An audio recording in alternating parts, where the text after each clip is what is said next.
Hi everyone, it's June 21st, 2018. It's around 7:45 Mountain.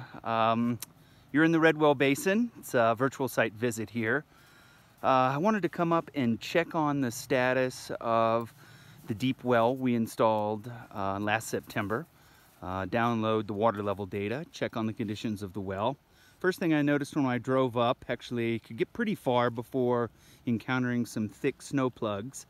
Where my side-by-side was stopped, however, can't really see it easily from here, even when I zoom in, was the protective 100-pound cast iron wellhead, completely thrown, oh God, I don't know, half a mile, maybe not quite that far, third of a mile down the hill as a result of a large avalanche. We knew and were made aware that a big slide occurred up in the Redwell this winter. And while it wasn't a heavy snowpack, unfortunately what I've discovered now, coming up to visit what we call MW1, this is the higher elevation deep well site, it's a massive snow plug.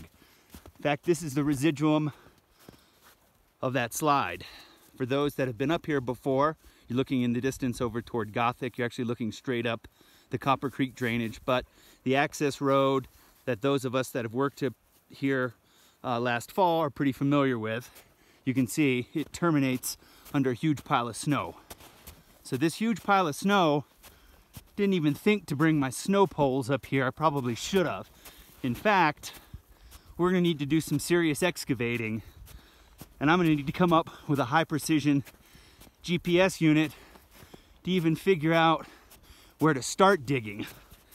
This looks like it's going to be pretty darn deep. What do you think, Decker? Again, for those of you that have worked up here, you'll see the road, the spur road that the drill rig was working on.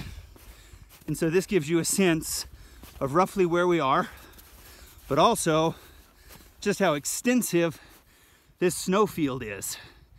Again, no telling how deep it is. I'd be surprised if we weren't at least 2 meters to get down to the surface of the wellhead. And of course, as I mentioned, that protective wellhead cover is gone, blown off. So who knows what we're gonna find.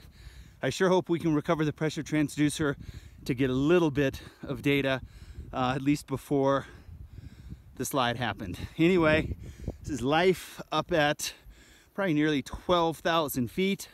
Apologies for my shortness of breath. I just arrived today from 6,000 feet. Beautiful evening up here. Turns out there's going to be a lot less for me to do this evening than I had thought.